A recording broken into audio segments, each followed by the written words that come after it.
जब संपूर्ण वैभव होते हुए भी प्रभु श्री राम का मन व्याकुल था, तब गुरु वशिष्ठ के ज्ञान ने उन्हें विषाद से बाहर निकाला।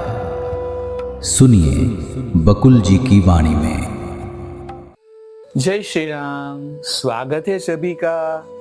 आज 31 मार्च है और जैसे हमने देखा कि राजा लवण की बात कल हो रही थी और वो भी आगे बढ़ती रही। क्या होता है अभी देखते हैं आज क्या होता है। आज का श्लोक है आकृष्टमुद्धरतरम रुदितम विपत्सु भुक्तम कदन उन्मुषितम हतपक्वनेषु कालांतरम बहुमयोपहतेन तत्र दुर्वासना निगड बंधगतेन सभ्या। अर्थ है दूषित प्रवृत्तियों से आक्रांत में क्रोध से पागल हो उठता है, गाली गलौज का प्रयोग करता, अपने दुर्भाग्य पर रोता और सड़ा गला भोजन करता। इस प्रकार चिरकाल तक उस स्थान पर रहा। कहानी आगे बढ़ती है। राजा ने कहा लवण ने, थोड़े ही समय के बाद मैं उस जनजाति का सदस्य बन गया जिनके साथ शादी हुई थी। जंगली लोग थे वहां पे। मेरी पत्नी ने एक कन्या को जन्म दिया। यह घटना मेरे दुख का बड़ा कारण बनी। जो कन्या जन्मी वो उनके दुख का कारण बनी, भविष्य में बनने वाली थी। समय बीतने पर 3 बच्चे और हुए। मैं उस कबीले में अच्छा खासा गृहस्थ बन गया। अनेक वर्ष मैंने उस कबीले में बिताए। जो उनको एक घंटे के लिए राजा लवण घोड़े के पर सवार होकर गए थे, वापस आ गए, मतलब मानसिक रूप पे। और उस 1 घंटे में कितना समय काल चला गया वो बात होती है। पत्नी और बच्चों के पालन पोषण तथा रक्षण में जो झंझट होते हैं वो उन्हें मैंने झेला।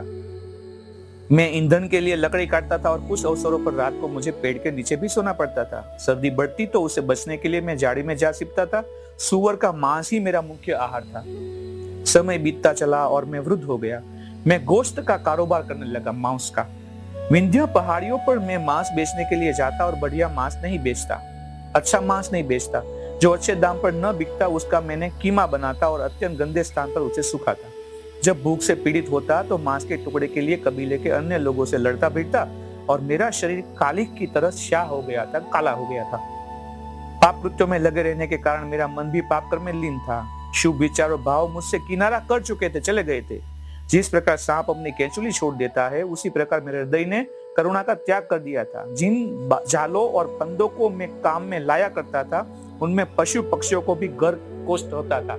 ऐसे जाल में फंसाने वाले पशु पक्षियों को भी बहुत कष्ट देता था। मात्र कछोटा पहने, धोती पहने भिन्न भिन्न मौसमों की मार खाता था। इस प्रकार 7 वर्ष बीत गए। दूषित प्रवृत्तियों से आक्रांत में क्रोध से पागल हो उठता, गाली गलौज का प्रयोग करता, अपने दुर्भाग्य पर रोता और सड़ा गला भोजन करता। इस प्रकार चिरकाल तक उस स्थान पर रहा। हवा में सूखे पत्ते की तरह यहाँ वहां भटकता रहा। ऐसा लगता था कि मेरे जीवन का एकमात्र उद्देश्य पेट भरना ही रह गया है। जैसे यहाँ पे हमारे संसार में सभी लोगों को देखते सब पेट भरने के लिए दौड़ते रहते, यही उनका लक्ष्य होता है। ऐसा मैं भी देखता हूं तो मुझे ये प्रतीत होता है। उस क्षेत्र में सूखा पड़ा था। हवा इतनी गर्म हो गई थी, लगता था कि उसमें लपटें निकल रही हो। वन में आग लग गई, शेष राख ही रही, भूख भरी फैली। लोग पानी समझकर मरीचिका के पीछे दौड़ने लगे।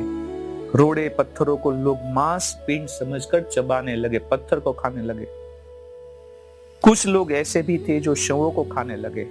कुछ तो ऐसे करते समय अपनी उन उंगलियों को भी चबा जाते जो शवों का मांस नोचने के फलस्वरूप उनसे लथपथ पहले सी थी। भूखमरी के कारण उनकी दुर्गति हो रही थी। एक समय जो हरा भरा जंगल था वह मरघट के रूप में बदल चुका था। जिसकी कुंजों में भी कभी किलकारियां गूंजती थी, आज वहां चीखें सुनाई दे रही थी। तो एक वर्णन किया, वो एक जंगली परिवार के साथ जुड़े राजा, फिर वहां पे बहुत ही अकाल हुआ, उसका वर्णन किया उन्होंने। वहीं पे आज इस मणिके को विराम करते हैं। देखते हैं आगे क्या होता है। तब तक के लिए जय श्री राम। इस ज्ञान यात्रा में हमारे साथ बने रहने के लिए चैनल को सब्सक्राइब करें और बेल आइकॉन दबाएं।